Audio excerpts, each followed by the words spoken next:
समाज कल्याण विभागाच्या विटा येथील शासकीय निवासी शाळेतील 23 विद्यार्थ्यांना जेवणातून विष बाधा झाल्याची घटना घडली आहे। या विद्यार्थ्यांना तातडीने विटा ग्रामीण रुग्णालयात दाखल करण्यात आले असून सर्व विद्यार्थ्यांची प्रकृती स्थिर आहे। सर्व विद्यार्थ्यांना विटा ग्रामीण रुग्णालयात पुढील उपचार सुरू आहेत। जेवणातून 24 मुलांना विषबाधा झाल्याच्या घडलेल्या या घटनेमुळे विटा शहरासह सांगली जिल्ह्यात एकच खळबळ उडाली आहे। विटा येथील साळशिंगे रस्त्यावरील ITI कॉलेज शेजारी समाज कल्याण विभागाची शासकीय निवासी शाळा आहे। या शाळेत एकूण 93 विद्यार्थी शिकतात। दररोजप्रमाणे रविवारी दुपारी शाळेकडून 49 विद्यार्थ्यांना मटणाचं जेवण देण्यात आलं होतं। त्यानंतर दुपारी 4 वाजता नाश्त्यासाठी कलिंगड आणि दूध दिलं होतं। रात्री 7 वाजता नेहमीप्रमाणे चपाती आमटीचं जेवण दिलं। त्यानंतर विद्यार्थ्यांना आज सोमवारी सकाळपासून उलटी, मळमळ, जुलाबचा त्रास सुरू झाला। एकाच वेळी 24 विद्यार्थ्यांना त्रास सुरू झाल्यामुळे शाळा प्रशासनाने विद्यार्थ्यांना तातडीने विटा ग्रामीण रुग्णालयात दाखल केलं। आज सकाळी 11 वाजण्याच्या सुमारास पोटदुखी, उलटीचा त्रास होऊ लागल्याने शासकीय निवासी शाळेतील मुख्याध्यापक आणि शिक्षकांना त्रास होणाऱ्या 5 विद्यार्थ्यांना घेऊन उपचारासाठी विटा ग्रामीण रुग्णालयात ते घेऊन आले। त्यानंतर डॉक्टरांना शंका आल्याने विद्यार्थ्यांकडून चौकशी केली असता दुपारी खाल्लेल्या जेवणातील मटणातून विषबाधा झाली असल्याचं प्रथमदर्शनी निष्पन्न झालंय। त्या 24 विद्यार्थ्यांवर विटा ग्रामीण रुग्णालयात उपचार सुरू आहेत। बांधकाम क्षेत्रफळात वाढ, बांधकाम प्रकार बदल या कारणामुळे घरपट्टीच्या दरात वाढ झाली आहे।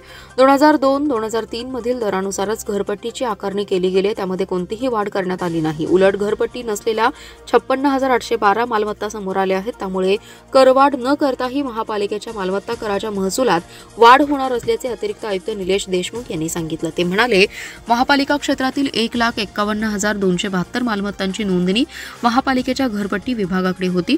मालमत्ता सर्वेक्षणानुसार मालमत्तांची संख्या 2,08,084 इतकी झाली आहे। घरपट्टी नसलेल्या 56,812 मालमत्ता समोर आल्यात।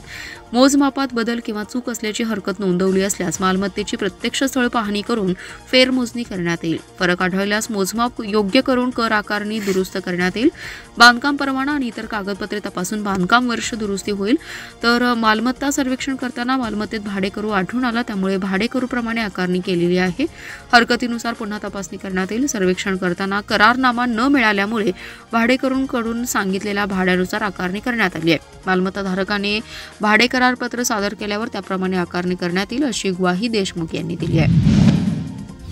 शिराळा तालुक्यातील वाकुर्डे बुद्रुक योजनेचे खिरवडे हत्तेगाव येथील पंप सुरू करून कर्मजाई, मानकरवाडी, रेठरे धरण, कारवे तलावात पाणी सोडण्यात येणार आहे। या संबंधीचा निर्णय सांगली पाटबंधारे विभागाचे अधिकारी आणि लोकप्रतिनिधींच्या बैठकीत घेण्यात आलाय।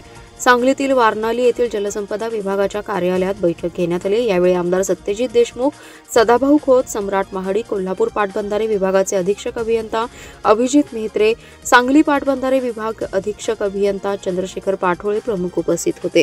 देशमुख म्हणाले, वाकुर्डे बुद्रुक येथे टप्पा 1 येथील पाईपलाईनची गळती मोठ्या प्रमाणात आहे, ती दुरुस्ती करून घेण्याबाबत सूचना देण्यात आल्या। योजनेबाबत असणाऱ्या अडचणी शेतकऱ्यांना विश्वासात घेऊन सोडवणं गरजेचं आहे। कारवे ते शेखरवाडी दरम्यान नवीन पाईपलाईन टाकण्यासाठी फेर सर्वे करण्याबाबत चर्चा झाली। सुरूल, ओझरडे तलावात पाणी सोडण्याबाबत नियोजनावर चर्चा केली आहे। ऐतवडे बुद्रुक, ढगेवाडी, शिवपुरी, वशी तलाव, लाडेगाव येथे सिंचनासाठी पाणी देण्यात येणार आहे। कामेरी तलावात पाणी सोडण्याची चाचणी घेण्याचा निर्णय झाला। पाण्याचं आवर्तन करताना शेतकऱ्यांना कल्पना देण्यात यावी, अशा सूचना अधिकाऱ्यांना दिल्या आहेत। समाज कल्याण विभागाच्या शासकीय निवासी शाळेतील 24 विद्यार्थ्यांना जेवणातून विषबाधा झाल्याच्या धक्कादायक घटनेची प्रशासकीय पातळीवर गांभीर्याने दखल घेण्यात आली आहे। त्यामुळे प्रशासन अलर्ट झालं असून तातडीने प्रांताधिकाऱ्यांसह आरोग्य, समाज कल्याण, महसूल विभागासह प्रशासकीय अधिकारी ॲक्शन मोडवर आलेत। आज दिवस विटा ग्रामीण रुग्णालय आणि शासकीय निवासी शाळेत प्रशासकीय अधिकाऱ्यांच्या गाड्यांचा ताफा दाखल होता। जेवणातून विषबाधा झालेल्या विद्यार्थ्यांची संख्या 24 होती। दरम्यान या घटनेची माहिती मिळताच जिल्हा शल्य चिकित्सक डॉक्टर विक्रमसिंग कदम यांनी घटनेचं गांभीर्य ओळखून तातडीने आरोग्य विभागाची यंत्रणा हलवून आणखी तालुका परिसरातील 7 ते 8 डॉक्टरांची टीम तैनात करत विद्यार्थ्यांवर तातडीने उपचार सुरू केले। या सर्व विद्यार्थ्यांच्या विविध तपासण्या करण्यात आल्या असून त्याचा अहवाल प्राप्त झाल्यानंतर विषबाधेचं नेमकं कारण समजणार आहे। दरम्यान या घटनेची माहिती मिळताच समाज कल्याण विभागाचे सहाय्यक आयुक्त नितीन उबाळे, प्रांताधिकारी डॉक्टर विक्रम बांदल, गटविकास अधिकारी डॉक्टर संताजी पाटील यांनी तत्परता दाखवत थेट विटा ग्रामीण रुग्णालयात जाऊन विद्यार्थ्यांची विचारपूस करून थेट शासकीय निवासी शाळेचे वसतिगृह गाठले। तिथे स्वतः पाहणी करून अहवाल तयार करण्यासाठी आरोग्य विभागाचं पथक तैनात केलं। या पथकाने विद्यार्थ्यांशी संवाद साधून माहिती घेतली। त्यानंतर थेट स्वयंपाकगृह गाठलं। तिथे पाहिली असता स्वच्छतेची फरशी जास्त काळजी घेतली जात नसल्याचं दिसलंय। तसेच आज घडलेल्या घटनेनंतर स्वच्छता केल्याचं निदर्शनास आलं। जेवणासाठी असलेल्या हॉलमधील आरओ बंद असून तिथे नळाला उपलब्ध असलेल्या नळामधील पिण्याचं पाणी हे पिण्यायोग्य नसल्याचं प्राथमिक तपासात निष्पन्न झालंय। त्यानंतर तेथील पाण्याचे नमुने चाचणी घेण्यात आली असून ते तपासणीसाठी लॅबला पाठवण्यात आले। आमदार गोपीचंद पडळकर यांनी जयंत पाटील यांच्यावरील टीका थांबवावी, अन्यथा यापुढे महिला आघाडीच्या वतीने जशास तसे उत्तर दिलं जाईल असा इशारा राष्ट्रवादी काँग्रेस शरद पवार पक्षाच्या महिला जिल्हाध्यक्षा सुष्मिता जाधव यांनी दिलाय। महिला राष्ट्रवादीने आमदार गोपीचंद पडळकर यांच्या विरोधात जोरदार घोषणाबाजी केली। सांगली येथील एका कार्यक्रमात आमदार पडळकर यांनी आमदार जयंत पाटील यांच्यावर टीका केली होती। आमदार जयंत पाटील मंत्री असताना एकही काम जिल्ह्यात केलं नाही। दुष्काळी भागाला पाण्यापासून वंचित ठेवण्याचं काम जयंत पाटील यांनी केलं असल्याची टीका पडळकर यांनी केली होती।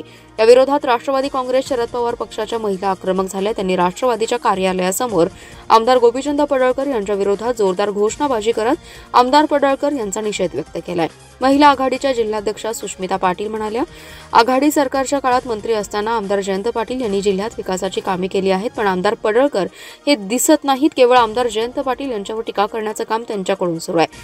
त्यांनी आता टीका थांबवावी, अन्यथा महिला त्यांना उत्तर देतील असा इशारा दिला। या आंदोलनात महिला आघाडीच्या साधना पाटील, सुमित्रा देशपांडे, सुरेखा कोळेकर, नलिनी पवार, स्मिता पाटील, शुभांगी साळुंखे, मीनाक्षी माने, मीनाक्षी अक्की, भारती पाटील, मनीषा पाटील, कमल पाटील, सत्वशीला पाटील आदी सहभागी झाले।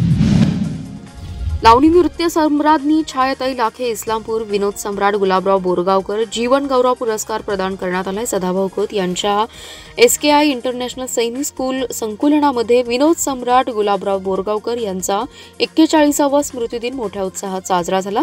जीवन गौरव पुरस्कार सोहळ्याचे अध्यक्ष ज्येष्ठ साहित्यिक दी.बा. पाटील, प्रमुख पाहुणे सागर खोत यांच्या हस्ते जीवन गौरव पुरस्कारार्थी लावणी नृत्य सम्राज्ञी छायाताई लाखे यांना सन्मानित करण्यात आले। ज्येष्ठ कला अभ्यासक श्री संजयजी थोरात, समाजसेवक चंद्रशेखर तांदळे, संपादक विशाल लोंढे, इलाई मुलानी, स्कूलचे प्राचार्य व स्टाफ मुबारक बोरगावकर, सरदारभाई डाके, लावणी सम्राज्ञी शोभामाई लाखे, सौ रंजना बोरगावकर, निवासभाऊ लाखे सर्वच मान्यवरांच्या उपस्थितीत हा गौरव सोहळा पार पडला।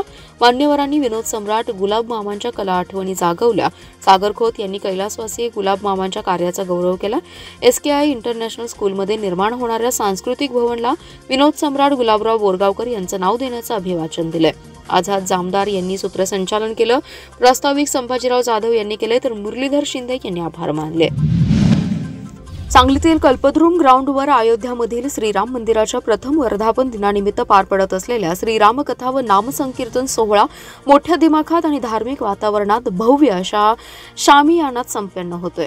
श्रीरामकथेचे प्रवक्ते हरिभक्तपरायण श्री समाधान महाराज शर्मा हे गेल्या 3 दिवसांपासून श्रीरामकथा सादर करत आहेत। त्यांनी आज रामाच्या जन्माच्या 5 कारणांचे दाखले देत हा राम जन्मोत्सव भाविक भक्तांसमोर हुबेहूब मांडलाय। यावेळी श्रीराम जन्माच्या प्रसंगाचे नाट्य रूपांतर भाविक भक्तांच्या डोळ्याचं पारणं फेडून गेलं। परमपूज्य समाधान महाराज यांची वाणी आणि श्रीराम जन्माचा नाट्यप्रसंग पाहताना भाविक भक्तांचे हात आपोआपच जोडले गेले। या जन्मोत्सवाचा आनंद भाविक भक्तांनी टाळ्या वाजवून आणि नाचून साजरा केलाय। श्रीराम जन्माचा उत्सव चालू असताना श्रीरामाच्या जय जयकाराने सर्व परिसर दुमदुमून गेला। यावेळी श्रीरामकथा आणि नामसंकीर्तन सोहळा समितीचे अध्यक्ष प्रमोदजी मालू, विश्वासराव गवळी, कार्याध्यक्ष मनोहर सारडा, स्वागताध्यक्ष मोहन जंगम, रावसाहेब पाटील, रमाकांत घोडके, सचिव हरिभक्तपरायण लक्ष्मण नवलाई, राहुल ढोपे, सहसचिव हार्दिक सारडा, पापालाल सारडा, ओमप्रकाश झंवर, RB पाटील, विजय संगपा, डॉक्टर प्रमोद लाड, सुरेंद्र बोळाज, अण्णासाहेब पाटील, विजयराव नवले उपस्थित होते। विशाळगडावर झालेलं अतिक्रमण तातडीने काढावे। गड अतिक्रमण मुक्त होत नाही तोपर्यंत पर्यटनासाठी खुला करू नये या मागणीसाठी गुरुवारी कोल्हापूर येथील जिल्हाधिकारी कार्यालयासमोर धरणे आंदोलन करण्यात येणार असल्याची माहिती हिंदू एकता आंदोलनाचे प्रदेशाध्यक्ष माजी आमदार नितीन शिंदे यांनी दिली आहे। हिंदू एकता आंदोलन आणि विशाळगड मुक्ती आंदोलन यांच्या वतीने धरणे आंदोलन करण्यात येणार आहे। नितीन शिंदे म्हणाले, विशाळगडावर इस्लामिक अतिक्रमण झालेलं आहे। न्यायालयाच्या आदेशाप्रमाणे पावसाळा संपल्यानंतर अतिक्रमण काढण्याची मोहीम सुरू करायची होती। आता हिवाळा संपत आला तरी अतिक्रमण निर्मूलन मोहीम अद्याप सुरू झालेली नाही। हे अतिक्रमण लवकरात लवकर काढणं आवश्यक आहे। गडावर असलेल्या दर्ग्याचं बांधकाम देखील काढावं, तेथील उरसाला बंदी घालावी। नरवीर बाजीप्रभू देशपांडे व नरवीर देशपांडे यांच्या समाधीस्थळी शासनाच्या वतीने उचित स्मारक उभे करावे या मागणीसाठी आंदोलन करण्यात येणार असल्याचे शिंदे यांनी सांगितलं।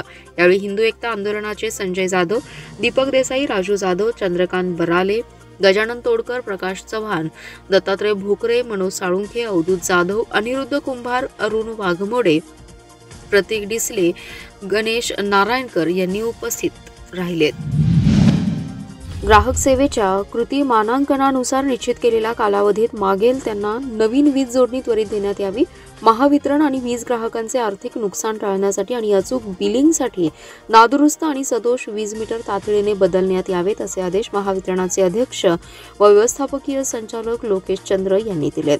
वीज ग्राहकांनी वापरलेल्या प्रत्येक युनिटचे बिलिंग होणं आवश्यक आहे, मात्र नादुरुस्त किंवा सदोष वीज मीटरमुळे महावितरण आणि ग्राहकांना आर्थिक फटका बसतो। वीज ग्राहकांना मासिक वीज वापर देखील अचूक कळत नाही, त्यामुळे प्राधान्याने नवीन वीज जोडण्या देण्यासोबतच सदोष आणि नादुरुस्त वीज मीटर बदलण्यास वेग देण्यात आलाय। नवीन वीज मीटर मुबलक प्रमाणात उपलब्ध आहेत, त्यामुळे नादुरुस्त सदोष वीज मीटर तातडीने बदलण्यात यावेत, अशा सूचना यावेळी त्यांनी केल्या। त्यासाठी महावितरणाच्या कर्मचाऱ्यांनी ग्राहकांना सहकार्य करावे असे आवाहन त्यांनी केले।